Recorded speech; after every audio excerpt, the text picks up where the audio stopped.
حلوة الشتاء، حلوة الشتاء قوي، مبسوطين، محبي الشتاء مبسوطين صح؟ ربنا يبسطكم كمان وكمان. علاقتي بالشتاء علاقة كلها توتر، علاقة ال البنت بمرات ابوها، مفيش عمار، او زي علاقة الام ب الام بمرات ابنها لو ابنها وحيد على 3 بنات. مش هيبقى في عمار لو حصل ايه. من زمان الناس كلها اللي في حياتي عارفين قد ايه انا بكره الشتاء، مش شايفه اي مبرر لساعة صوابع الرجلين. انا عندي اكتئاب، مفيش حاجه نافعه معاه، مفيش حاجه يعني مفيش حاجه بسطاني.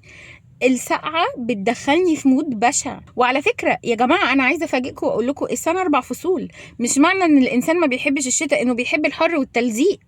ممكن نحب الخريف والله، ممكن نحب الربيع، مفيش اي مشكله. هنكره شهر 7 و8 بس هنحب 9، نسمة الليل اللطيفه كده. لكن اللي احنا فيه ده مش طبيعي. لبس لبس لبس، الغسالة طقمين في الغسالة وقفلت الغسالة على كده. حط بقى الغسيل على الحبل، راجل نشفه ايه، عاية عاية عاية. وكل دور برد اسمع بقى جملة ايه، ما اصل البرد اليومين دول مش زي اي برد عدى. هو كل البرد مش طبيعي بجد. بكره الشتاء، بعلن من هنا خلاص بقى. انا عملت قناة اقول فيها اللي انا عايزاه، اعبر فيها عن مشاعري زي ما انا عايزه. انا بكره الشتاء، ندى تكره الشتاء، هعملها هاشتاج وهلف بيها على كل البلاتفورمز. انا بكرهها، معظم اللي في حياتي بيحبوا الشتاء جدا، بس برضو انا مش قادره اتقبل الفكر. يقولوا لي ايه بقى، يقولوا لي اصلي الحاجه السخنه كده لما بنشربها واحنا متدفيين، الله اصلي لبس الشتوي شيك وجميل.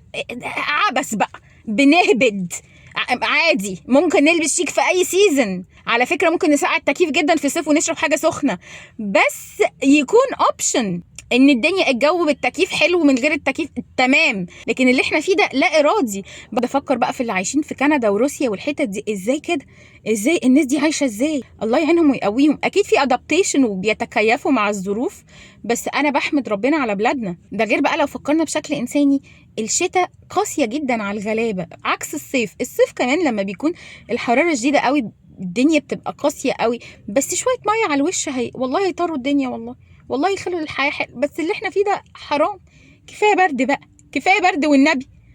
الفيديو ده ملوش اي هدف ومش هيضيف لك اي شيء في حياتك، غير بس ان انا حابه اعلن على قناتي واعبر عن مشاعري واقول ندى تكره الشتاء. العيال كلها عيانه، الدنيا ساقعه، الارض ما بتنشفش. لو مسحتي الارض عزيزتي الانثى مش هتنشف. لا والتراب دخل على البرد وما بقيناش فاهمين احنا في شتاء ولا هو احنا في شتاء والجو برد بس فيها تراب برد. يومين صعبين ويا رب يعدوا على خير.